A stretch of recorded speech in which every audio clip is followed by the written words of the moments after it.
Ein neues Soundsystem für den Skoda Octavia 3, Leasing, rückrüstfähig, Plug-and-Play und für jedermann selber zum Einbauen.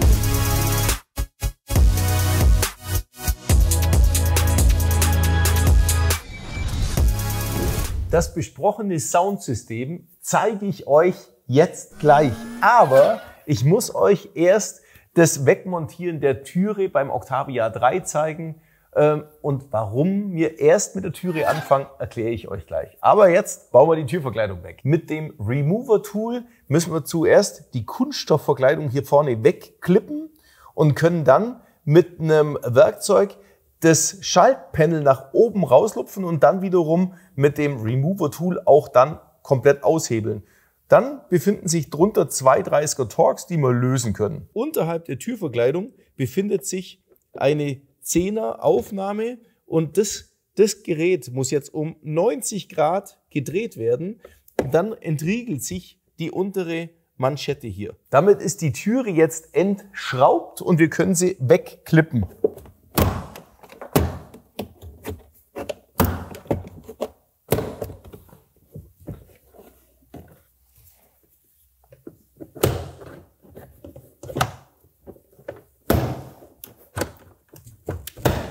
Vorne muss hier noch ganz weg.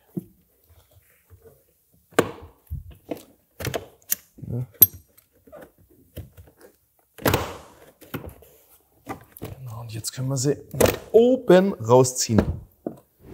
Und bis genau zu diesem Punkt wollte ich euch jetzt zeigen, wie man die Türverkleidung beim Octavia 3 entfernt, weil der Rest von der Installation unseres Soundsystems ist so dermaßen gleich mit dem Skoda Superb 3, worüber wir ja schon ein Video gemacht haben und die Inhalte vom Superb 3 euch jetzt in diesem Video zeigen, weil jeder Handgriff so ähnlich ist, dass ihr das garantiert auch so rein installiert bekommt und wir für euch natürlich exakt die gleichen Soundsystem-Varianten jetzt für den Octavia 3 zur Verfügung stellen, die sich ausschließlich von der Software der Endstufe unterscheiden, aber der Rest ist auch wiederum gleich. Und die Unterschiede in der Software ergeben sich natürlich daraus, dass wir ein etwas anderes Raumgefühl in dem Fahrzeug drin haben und wir das auch auf die Soundeinstellungen von der Endstufe mit integriert haben. Also wenn ihr ein Octavia 3 fahrt,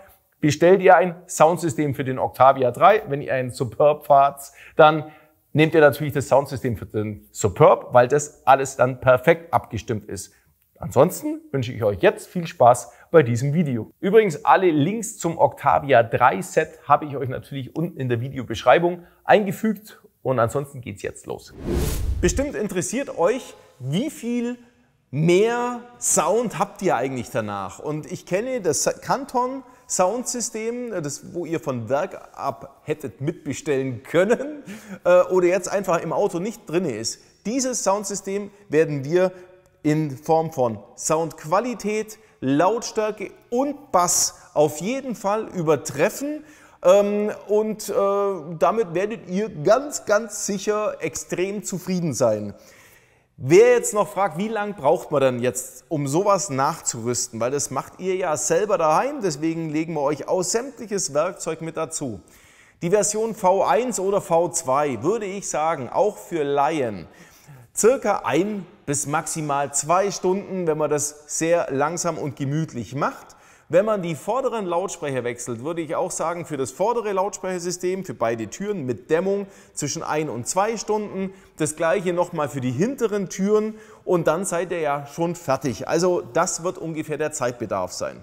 Fangen wir mit der Version V1 an und da handelt es sich jetzt mal um das Kernstück. Und das ist unsere 6-Kanal DSP-Endstufe, die macht 6 x 60 Watt RMS-Leistung, also wirklich gut Power und das ist die Technologie vom neuesten Standard, deswegen ist die auch so super klein und macht trotzdem ordentlich Leistung mit der Stromversorgung von unserem Plug-and-Play-Kabelkit. Also wir brauchen hier nicht eine neue Stromversorgung bis zur Batterie legen, sondern wir haben das bereits so vorbereitet, dass ihr das easy anstecken könnt und am originalen Autoradio-Anschlussstecker hier anadaptiert und dann zum Schluss hier mit ansteckt und quasi schon fertig seid. Also das ist jetzt die Schnellversion. Ich zeige euch ja gleich, wie das zum Einstellen und zum Einbauen geht. Also einstellen müsst ihr gar nicht viel.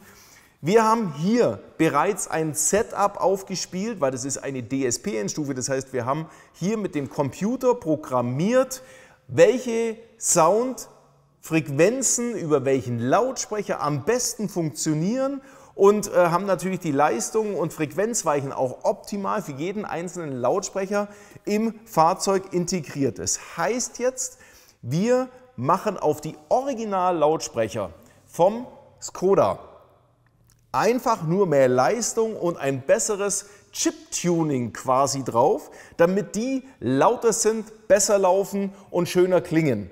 Und zusätzlich machen wir ein neues Kabel mit rein, das Subwoofer-Kabel, das bis in den Kofferraum gelegt wird und einfach nur hier mit angesteckt wird.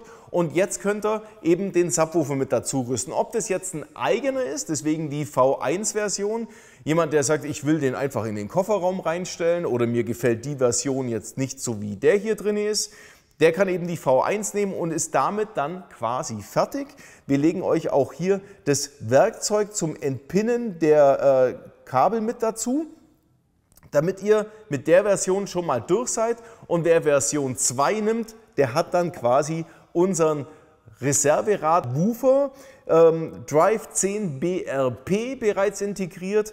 Das zeige ich euch alles im Detail, wie man das installiert und was das für einen Sound bringt. Und damit wären wir bei V1 und V2 eigentlich schon mal vom Erklären her durch. Zum Thema V1, wenn ihr euren eigenen Subwoofer integrieren möchtet in dieses System, dann achtet bitte auf jeden Fall darauf, dass der Woofer eine Abschlussimpedanz von 2 Ohm hat. Also auch dieser Woofer hat 2 Ohm an der Endstufe. Das ist wichtig, damit wir die maximale Leistung aus der Endstufe auch rausfordern. Kommen wir zur Version 3, also die V3. Das heißt, wir wechseln die vorderen Lautsprecher komplett aus. Unser 16 cm Lautsprecher für den Superb hat sogar noch eine bisschen größere Membran als der Original-Lautsprecher. Das heißt, ihr dürft natürlich ein bisschen mehr Bass erwarten. Und der Hochtöner wird genauso ausgetauscht und das alles im Plug-and-Play-Verfahren. Unsere Lautsprecher sind für das Fahrzeug so vorbereitet, dass die Stecker alle passen. Ihr müsst nichts abschneiden, neu verquetschen oder sonst was. Ihr schraubt die Lautsprecher raus, beziehungsweise nehmt die Lautsprecher raus, macht die Lautsprecher wieder neu rein und dann passt schon alles. Damit ihr die Lautsprecher optimal ausbauen könnt und wieder einbauen könnt, legen wir euch natürlich Werkzeug mit dazu, in dem Fall ein Remover-Tool, um die Türverkleidung wegzuhebeln, ohne dass irgendwelche Kratzer auf dem Lack passieren. Wir haben hier ein Torx-Set mit dabei, für die entsprechenden Schrauben zu lösen. Wir haben auch eine Heißklebepistole, da kommen wir gleich noch mit dazu, für was ihr die braucht. Und wir haben natürlich auch die Nieten, um die Lautsprecher wieder frisch reinzunieten, ebenfalls im Set mit dabei. Und wenn ihr eben dieses Komplettset kauft, V3, dann legen wir euch auch 3 Alubutyl-Dämmmatten mit dazu. Das ist also 1,5 Matten pro Türe und je einen Dämmschaum, also 2 Dämmschaummatten, die in der Türe zur Dämmung mit angebracht werden. Eine Nietenzange liegt natürlich für die Nieten im Set ebenfalls dabei. Auch Abdichtringe liegen natürlich im Set mit dabei, die bringt man nachher hier vorne an. Und jetzt kommen wir zur V4-Version, das heißt eigentlich so ziemlich das Gleiche, nur für die hinteren Türen und da liegen dann noch weitere 2 Dämmmatten mit dabei, also eine pro Türe und eine weitere Dämmmatte, eine Dämmschaummatte. In dem Fall, weil die Türe etwas kleiner ist, reicht uns also eine halbe Dämmschaummatte pro Türe. Für alle Sets, die wir mit dem Reserverad-Subwoofer anbieten, liegt für euch für das Zubehör auch eine entsprechende Tasche mit dabei, damit ihr das ordnungsgemäß verstauen könnt. Und weil wir schon beim Subwoofer sind, den habe ich euch noch gar nicht richtig vorgestellt. Unser Drive 10 BRP ist ein 25 cm Subwoofer, der anstatt einem Reserverad dort befestigt wird und natürlich auch durch das Bassreflexgehäuse echt einen geilen Sound macht und eben dann unsichtbar im Kofferraum installiert ist und deswegen auch wirklich die Empfehlung, diesen Lautsprecher passend mit der Impedanz, die er hat, auf die Endstufe mit drauf zu schließen. V2, V3, V4, absolute Empfehlung mit unserem Drive 10 BRP. Zum Thema Plug-and-Play, was wir uns ja immer überlegen, und diesen Kabelkit, den bauen wir jetzt hier hinten mit rein. Also wir adaptieren uns auf das Fahrzeug.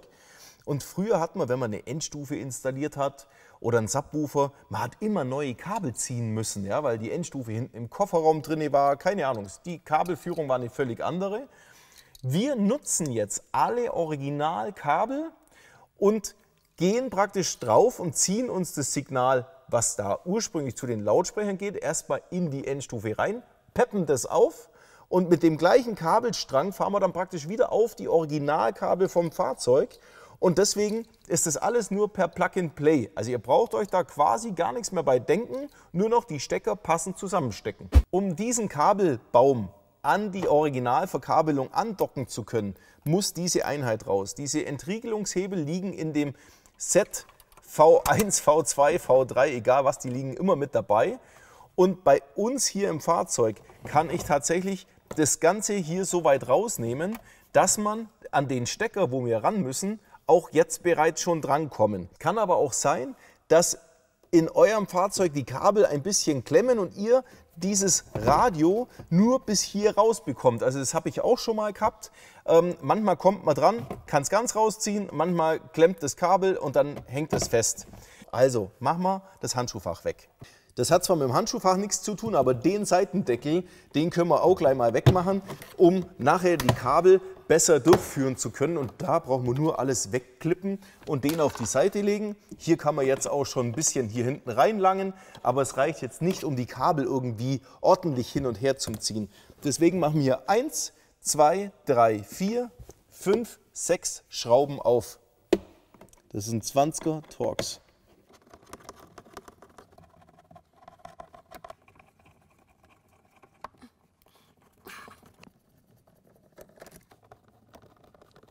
Machen wir hier noch ein Mikrofasertuch dran zum Schonen. Und jetzt können wir das nochmal rausnehmen, unseren Stecker hier lösen. Und da müssen wir jetzt auch was machen. Können wir jetzt gerade nochmal hier, dann kommen wir ja super cool dran.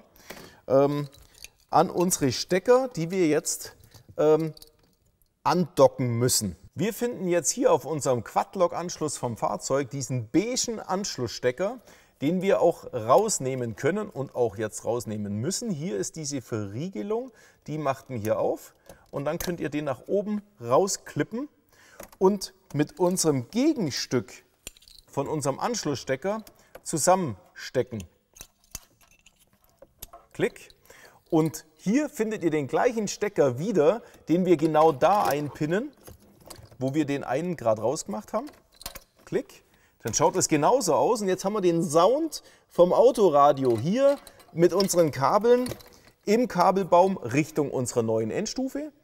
Die powert die Kabel auf und den Sound und schickt die wieder zurück Richtung Lautsprecher. Also somit dürfte jetzt klar sein, wie unser System so funktioniert. Jetzt haben wir nur 2 Anschlüsse mit Plus und Minus, damit unsere Endstufe auch die Stromversorgung bekommt. Dazu nehmen wir mit unserem Spezialwerkzeug diese 2 Pins hier raus. Es ist Plus und es ist Minus.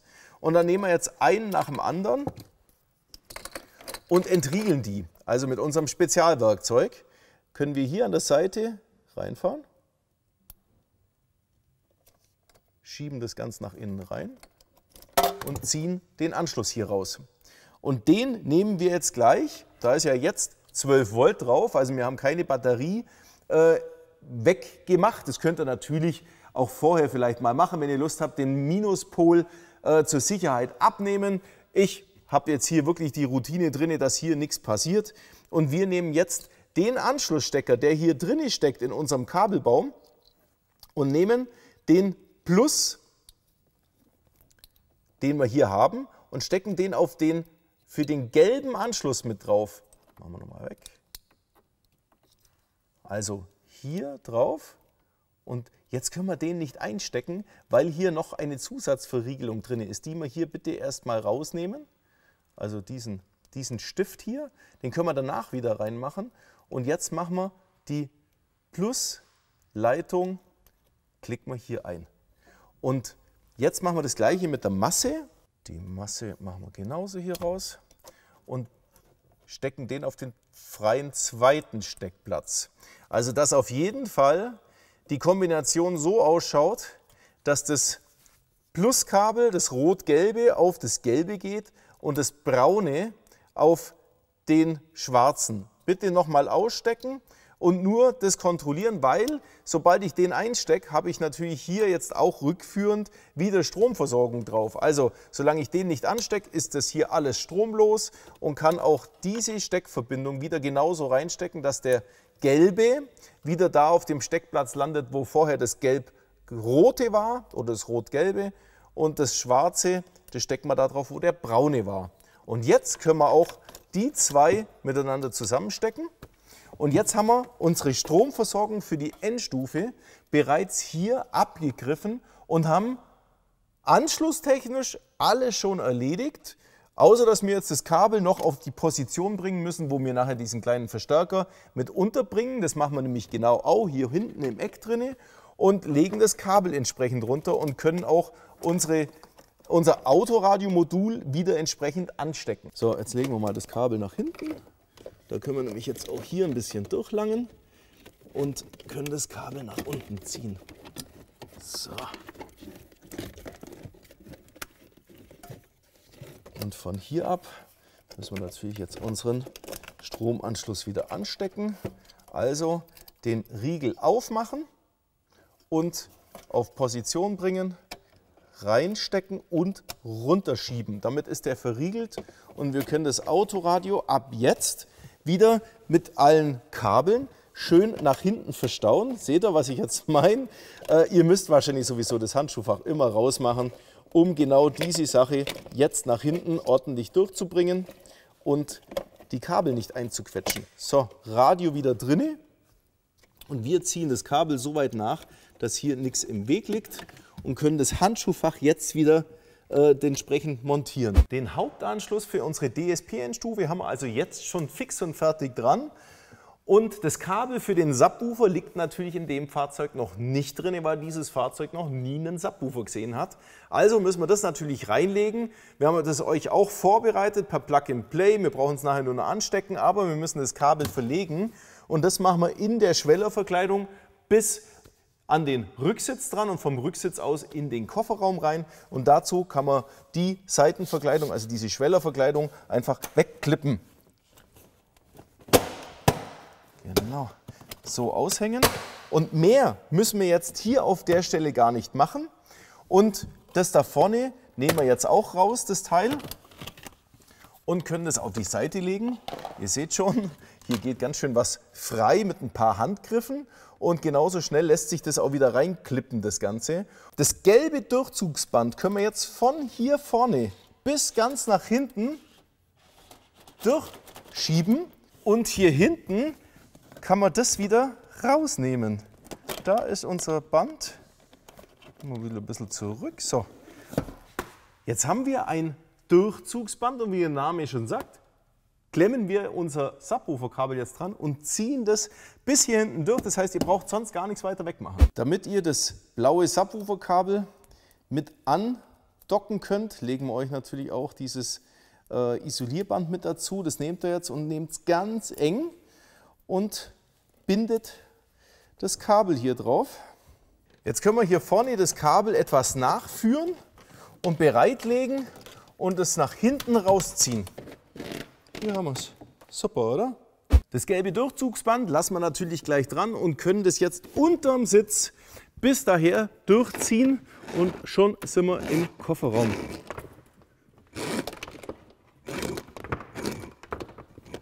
So, das war's.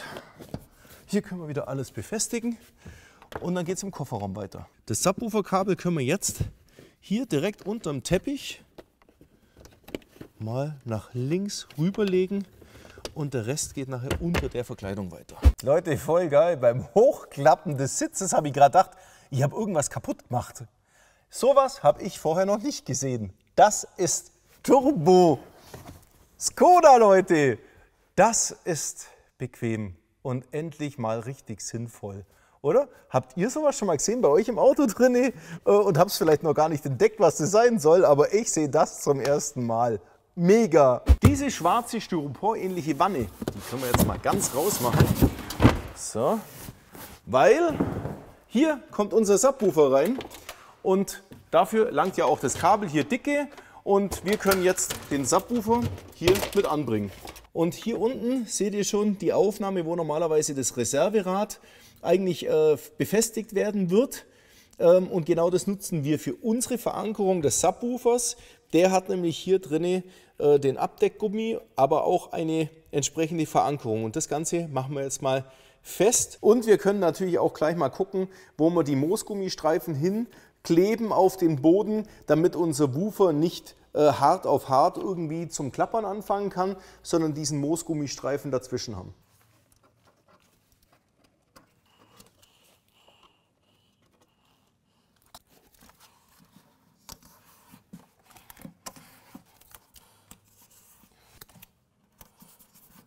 Im Lieferumfang liegt jetzt genau diese Verankerung dabei, die ihr so zusammenschrauben könnt mit der Beilagscheibe drunter und dann erstmal hier unten einführen. Also so, dass wir jetzt den Verriegelungsbalken quer stellen können. Und jetzt machen wir das Ganze mit der Schraube erstmal fest.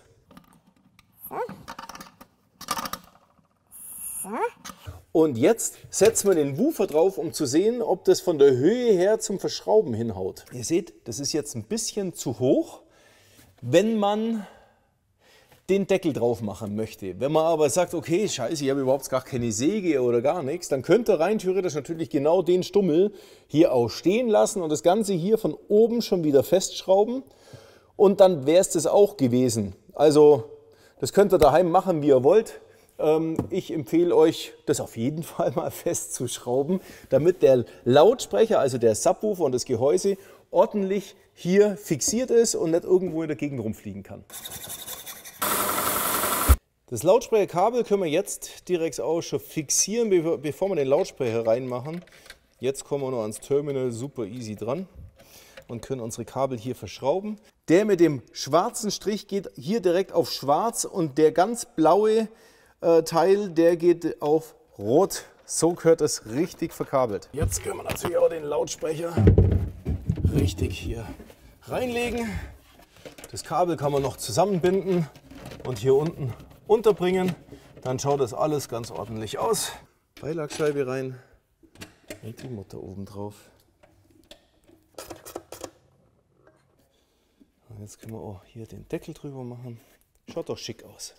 Wer möchte, kann natürlich dieses Kabel entsprechend noch so verlegen, dass man es noch unsichtbarer macht und ein Panzertape nehmen und hier ein bisschen verkleiden. Das ist ja die Wanne, wo auch diverse andere Sachen untergebracht sind. Und für alle, die jetzt sagen, ja, was soll ich denn damit jetzt machen? Also, wir haben rechts und links von unserem Subwoofer noch genügend Platz, um Sachen unterzubringen. Hier ist auch so eine Decke von Skoda, das ist ja ganz nett. Das tut dem Woofer überhaupt keinen Abbruch. Das können wir hier mit reinmachen. Und auch unsere Tasche, die ich vorhin schon mal vorgestellt habe, die kann ja jetzt zum Beispiel den Kompressor, das Füllmaterial, alle Kleinteile, hebt die Tasche jetzt auf. So, Abschlepphaken und können wir hier zumachen. Gegebenenfalls irgendwo mit der Gummilasche nochmal fixieren irgendwo. Oder unser Skoda hier, der hat ja wirklich ohne Ende Staufach. Schaut mal daher. Also ihr bringt das ja auch noch hier problemlos unter. Und damit ist das Ding hier quasi leer. Also ich meine, hier ist noch ein Tablet-Halter für den Rücksitz. Also das passt ja überall rein hier. Also kein Problem. Unsere Skoda Superb DSP 6 Endstufe können wir jetzt direkt anstecken. Hauptanschluss und Subwoofer-Anschluss. Und können sie jetzt dann da hinten hinter so einem Kabelbaum unterbringen. Und das Kabel hier schön unten reinführen. Dann ist alles unsichtbar, verstaut, hält auch da unten drin, ist es überhaupt kein Problem. Und ich zeige euch jetzt noch die Einstellungen, die ihr für euch nochmal persönlich vornehmen könnt. Fangen wir mit dem Control Regler 1 an. der macht den High-Pass-Filter für die vorderen Lautsprecher. Den kann ich entsprechend nach oben anpassen oder nach unten. Das bedeutet, je weiter runter ich den laufen lasse, also wir haben nie den ganzen Bassbereich weggefiltert, sondern immer nur einen Teil, aber eben links läuft der Bass für die vorderen Türlautsprecher noch weiter runter und rechts wird er ein bisschen abgetrennt. Das macht sich damit bemerkbar, dass der vordere Lautsprecher dann noch mehr Bass macht, obwohl wir schon einen Subwoofer jetzt im Kofferraum drin haben. Aber ihr könnt es selber noch mal ein bisschen justieren. Im Zweifelsfall immer Rechtsanschlag, den Bass möglichst wegfiltern, damit der sauber und kontinuiert spielt und die Türe nicht so sehr zum Vibrieren bringt. Die Türe ist ja jetzt noch nicht gedämmt. Wir haben hier die Originallautsprecher drin. Das heißt, gerade dann, wenn ihr V1 oder V2 nehmt, lasst es möglichst am Rechtsanschlag. Ihr könnt es natürlich ausprobieren. Je weiter ihr hier den Linksanschlag fahrt, umso mehr Bass macht er. Aber auch umso angestrengter könnte er klingen und die Türe könnte zum Vibrieren anfangen. Könnt ihr aber dann für euch einstellen, weil es ist natürlich unterschiedlich, ob du immer maximale Lautstärke hörst oder eher mittlere Lautstärke. Dementsprechend kann man natürlich den Bassanteil, wenn man nicht so laut Musik hört, auch ein bisschen höher fahren, also mehr Richtung Linksanschlag. Also nochmal betont, auch Rechtsanschlag heißt nicht, dass da kein Bass mehr drauf ist, da ist noch genügend Bass drauf, aber wir nehmen den unteren Teil des Basses tatsächlich weg. Den macht ja jetzt unser Subwoofer und ihr könnt es hier nach Belieben mit dem Control-1-Regler nochmal einstellen. Das war jetzt gerade ein bisschen ausführlich, aber ich glaube, jetzt versteht man es. Control-Regler 2 ist nur die Intensität des Subwoofers. Linksanschlag ist so quasi aus, Rechtsanschlag Vollgas drinne und wenn das jemandem zu stark viel Bass sein sollte, kann man den Subwoofer hier entsprechend leiser korrigieren. Dann kommen wir zum Mode-Schalter 1 oder 2. V1 und V2, also ohne Austauschen der Originallautsprecher, bleibt der Schalter bitte auf 1. Erst V3 und V4, wenn wir die Lautsprecher in der Türe austauschen und die Türen gedämmt haben, dann gehört der Schalter auf 2, dann ist ein anderes Equalizing hinterlegt und zwar perfekt abgestimmt auf die neuen Option-Lautsprecher. Bei V1 und V2, wie gesagt, auf Position 1. Nochmal zum Wegpacken der Endstufe. Wenn man hier unten reinlangt, dann merkt man ganz großen, dicken Kabelbaum. Und wir machen unsere Endstufe hinter diesen Kabelbaum rein. Auf der Kamera kriegen wir das jetzt gerade gar nicht rein, deswegen sage ich es euch einfach. Und genau da gehört die Endstufe jetzt dann hinmontiert. Leute, einen richtigen Soundcheck mit allem drum und dran machen wir, wenn alles installiert ist. Ihr könnt jetzt schon in V1 und V2 damit rechnen, dass das vordere Lautsprecher und das hintere Lautsprechersystem wesentlich dynamischer läuft, die Stimmen konzentriert hier bei mir sind und natürlich sehr brillante Höhen da sind. Der Subwoofer, der spricht ja seine ganz eigene Sprache und boomt nochmal richtig rein, wenn ihr das möchtet. Wichtig an dieser Stelle, ich möchte euch sagen, dass ihr bei den Klangeinstellungen für alle Endstufen, die wir so anbieten, für alle Soundsysteme, immer erstmal bitte auf 0 sind und die Position bei diesem Fahrzeug habt ihr die Möglichkeit für alle, für vorne und für Fahrer einzustellen. Ich habe euch dieses Soundsetup, was auf der Endstufe drauf ist, für den Fahrer eingestellt, weil alles, was für alle und für vorne kommt, so eigentlich ein gequirlter Mist raus, von Werk ab schon, dass die Fahrereinstellungen grundsätzlich die beste waren. Die habe ich jetzt wieder perfektioniert. Also bitte hier darauf achten, Fahrer einstellen und dann klingt es richtig geil.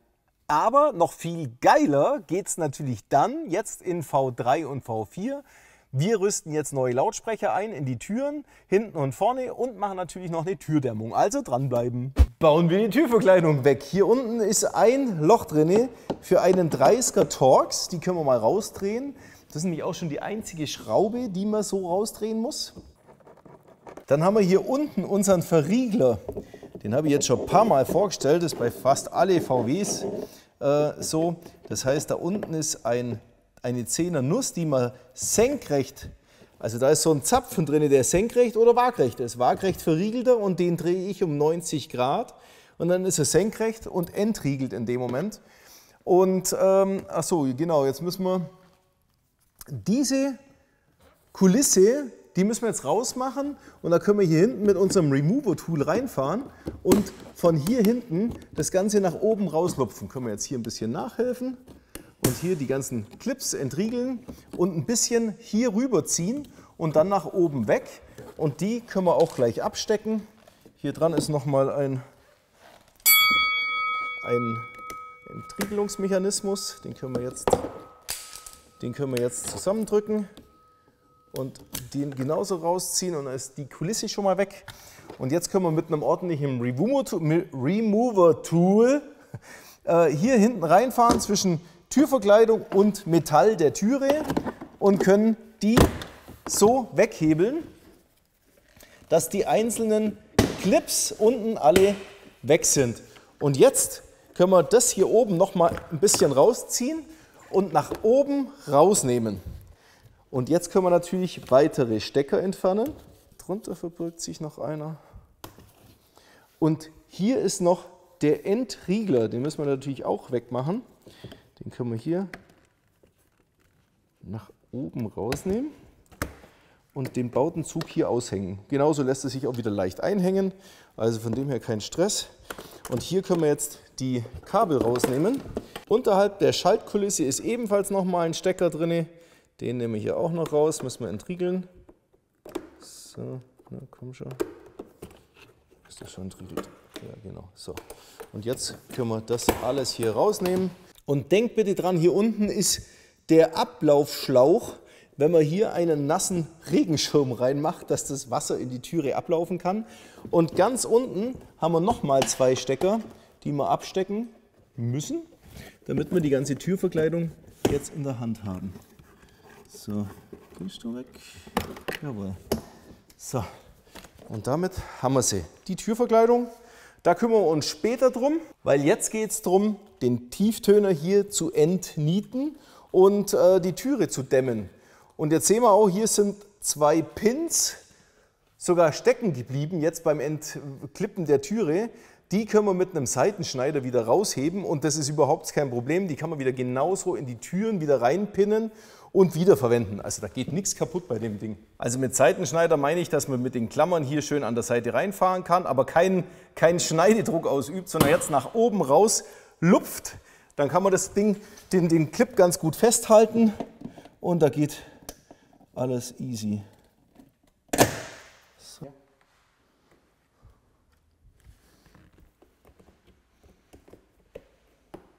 Zum Entnieten brauchen wir einen 5er oder 6er Bohrer und nehmen nur den Kopf. Den werden wir abnehmen. Den Lautsprecher können wir jetzt hier abnehmen und abstecken. Mit einer Beißzange können wir jetzt hier ganz nah rangehen und den Kopf hier abzwicken und von innen das Gegenstück gleich entgegennehmen, damit es erst gar nicht reinfliegt. Und wenn das mal nicht von alleine rausgeht, langt meistens ein ganz kleiner Schlag auf das Teil drauf, dann kommt die schon raus. Wir dämmen jetzt die Türe und weshalb?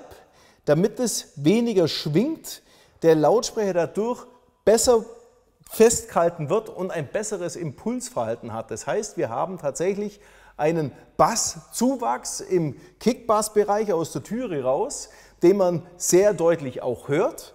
Und wenn weniger schwingt, dann kann natürlich auch weniger Vibrationen allgemein an der Türe sein und irgendwelche nervigen Klappergeräusche während der Musik nicht stattfinden. Also wir wollen das alles so tot wie möglich kriegen, bis auf da, wo der Sound rauskommt.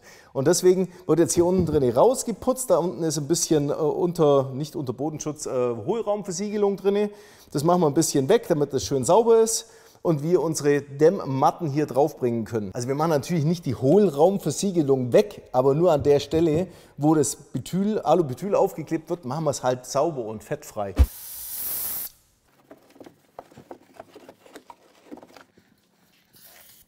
Wir dämmen das Außenblech hier unten in dem Bereich und hier oben in dem Bereich. Hier ist ein Träger dazwischen, das heißt, wir machen ein bisschen was unterhalb, ein bisschen oberhalb. Damit wird das Außenblech ruhiger, es wird nicht so viel nach außen dröhnen und wir haben auch kein gegenphasiges Schwingen mehr oder weniger deutlich. Das heißt, hier Außenblech so gut wie möglich mitdämmen. Dann werden wir hier oben drauf den ganzen vorderen Bereich dämmen, weil hier ja auch der Schall bzw. die Bewegung entsteht. Und den Rest von unseren 1,5 Matten pro Türe, den verwenden wir nachher auf unserer Türverkleidung.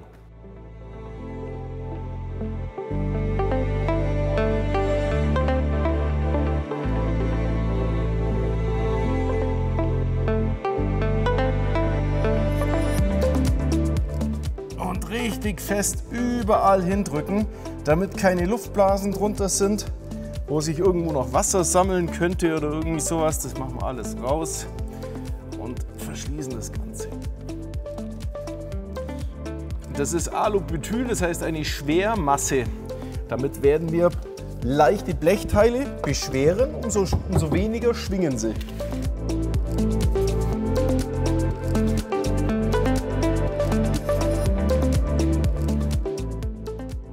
Wenn wir das Außenblech gedämmt haben, dann können wir auch schon unseren neuen Lautsprecher installieren. Den machen wir hier dran und fahren mit den Nieten entsprechend hier in die Öffnung rein und machen die fest. Unsere Stecker können wir natürlich jetzt wieder entsprechend zusammenstecken und nachher auch hier schön mit dran binden. Und jetzt dämmen wir auch hier um den Lautsprecher drumherum nochmal, machen wir die Schwermasse drauf, damit der ganze Bereich hier extrem schwer wird. Was heißt extrem schwer, aber halt passend schwer. Und hier den oberen Bereich. Bitte nie irgendwelche Pin-Löcher zukleben. Tut euch danach unnötig schwer. Vor allem, das muss nachher auch wieder richtig sitzen, die Clips, damit die ordentlich hier Halt haben.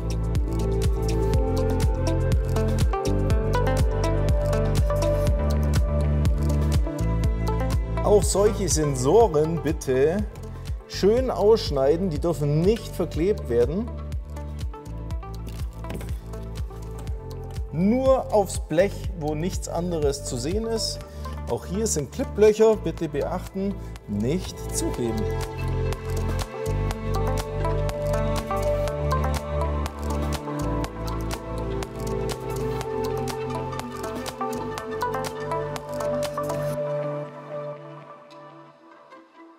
Den selbstklebenden Dichtring, den positionieren wir jetzt nochmal richtig schön zentrisch auf dem Lautsprecher, damit die Membran frei schwingen kann hier drin.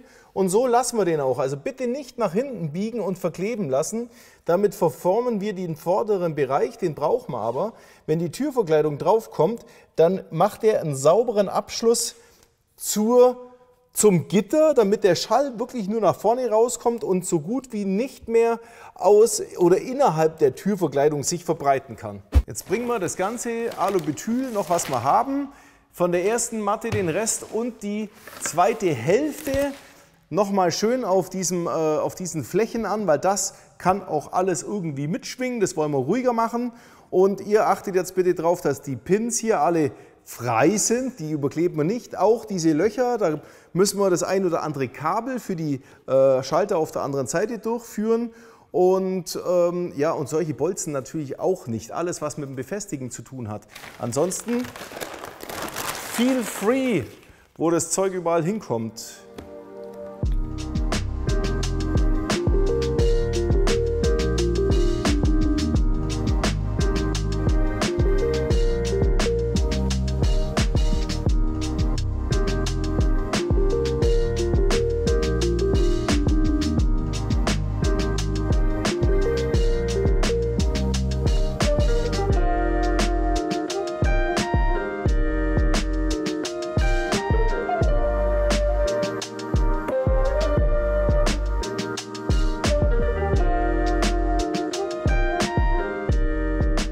Kommen wir zur Dämmschaummatte. Die Dämmschaummatte, die dämmt den Schaum weg. Also nicht den Schaum, den Schall wollte ich sagen. Und die tragen wir jetzt nochmal einmal möglichst über die gesamte Fläche auf. Ist bei der Türe wirklich kein Problem. Die macht noch zusätzlich an manchen engen Stellen, wo das auf dem Blech aufliegt, nochmal eine kleine Schicht dazwischen. Und ihr kennt es, wenn irgendwas schon anliegt, das kann auch kaum noch irgendwie vibrieren. Deswegen lässt sich das Material fast auf Null zusammendrücken, nimmt sich also ganz geschmeidig Platz ein hinter der Verkleidung. Und auch hier müssen wir jetzt wieder darauf achten, dass wir die ganzen Pins und Verschraubungslöcher und so weiter alles freilassen. Natürlich auch hier die Entriegelungshebel, dass wir da nichts überkleben. Und da achten wir jetzt drauf und machen die ganze Matte drauf. So, die klebt übrigens ganz schön heftig. Das heißt, wir fangen hier an, damit wir nichts von der Einheit überkleben. Genau. So, schauen wir da ganz vorsichtig unten rein. Das holen wir noch raus. Da war der Zapfen. Da ist das Loch vom Durchgang.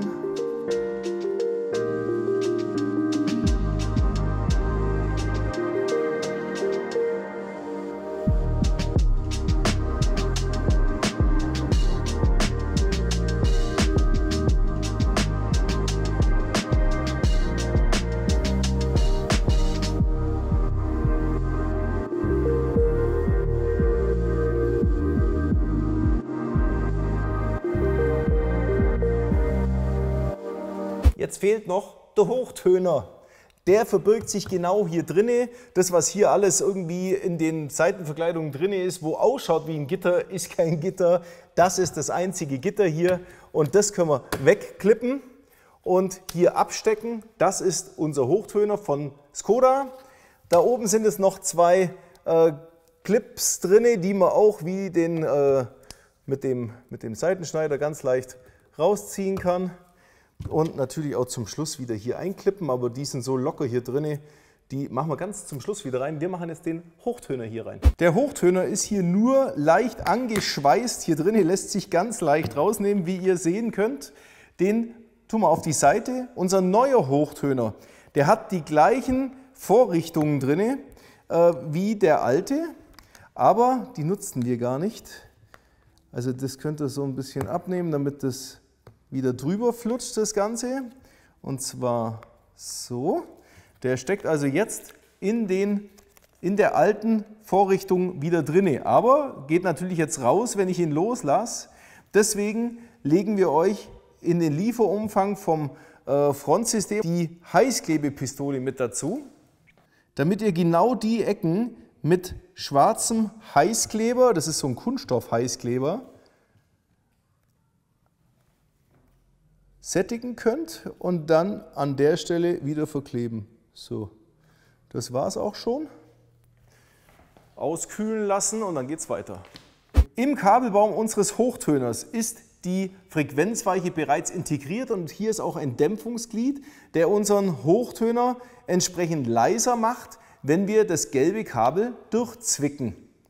Also dann geht der Sound durch den Widerstand hier durch und wird um 3 dB gedämpft. Genau so haben wir unsere Frequenzgänge auf der Endstufe eingestellt, dass das jetzt so in dem Zustand sehr linear läuft. Also auch im Hochtonbereich nicht zu aggressiv. Wer sagt, oh, also Hochton, also ich arbeite im Sägewerk, ich höre eh schon schlecht oder ich bin älter und höre schlecht, der darf auch vielleicht gerne diese Klemme zusammenlassen, dann ist der Hochtonbereich etwas kräftiger da, aber ich habe es eben so eingestellt, dass das erstmal linear läuft, wenn wir den durchtrennen und da könnt ihr das Ganze mit dem Isolierband, haben wir ja euch beigelegt, wieder mit zusammen machen und dann sind wir hier auch fertig und können den Hochtöner auch schon wieder an die Tür montieren. Die Clips können wir hier wieder einführen, dann da unten anheben und die Mulde hier gehört zu dem Teil hier, das heißt eigentlich sehr problemlos können wir das Ganze jetzt hier ansetzen und wieder festmachen. Den Hochtöner können wir natürlich an unserem alten Hochtonstecker wieder anstecken und das Kabel, das tun wir hier schön mit einbinden, damit es nicht irgendwo frei rumflattert und eventuell Geräusche machen kann. Und insofern Isolierband und das Ganze hier schön auf den anderen Kabelbaum mit drauf machen.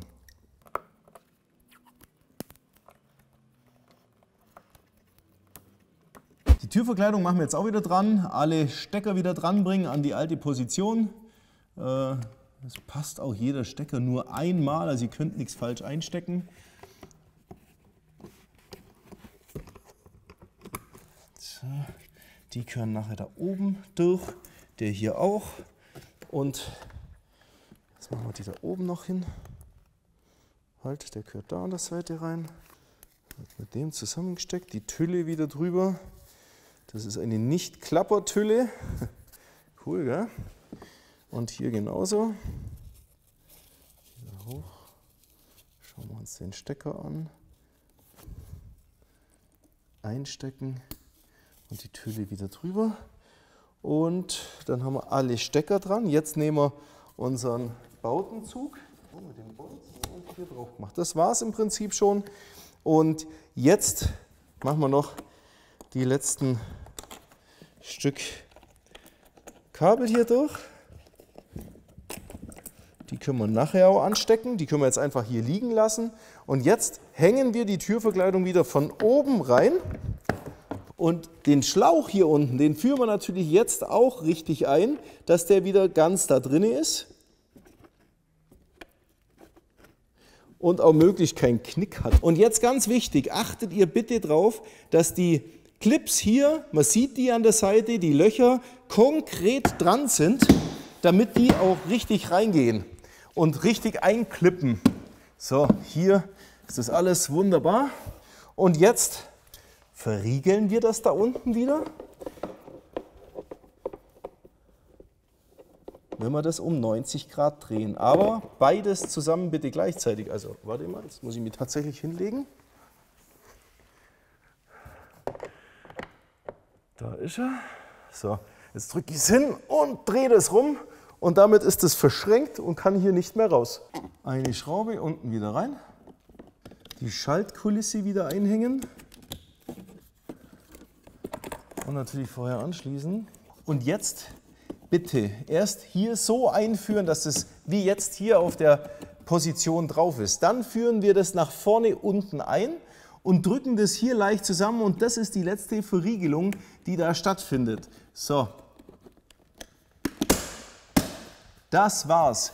Hier ist alles wieder drin. Und jetzt ist die Tür gedämmt und hat einen geilen Sound.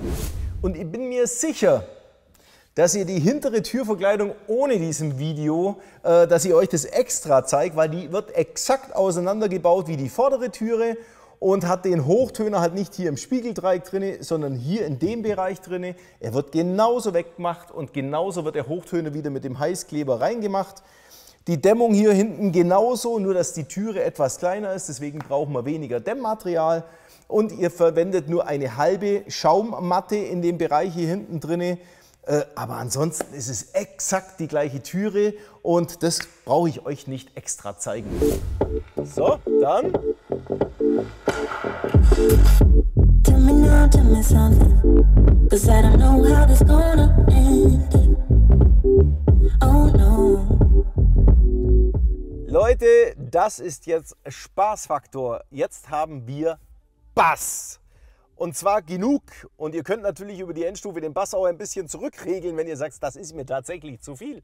Aber es gibt natürlich viele, die sagen, yeah, noch mehr. Aber die werden hiermit bedient, das garantiere ich. Außer du bist total geisteskrank. Aber hier decken wir wirklich vieles ab. Wir haben jetzt mit dem Sound hier drin eine tolle Bühne hier vorne. Die Stimmen singen sehr sauber vor mir. Ich habe ein schönes Rear-Fill-Gefühl, also da wird von hinten ein bisschen Musik gespiegelt und es gibt ein schönes Raumbild.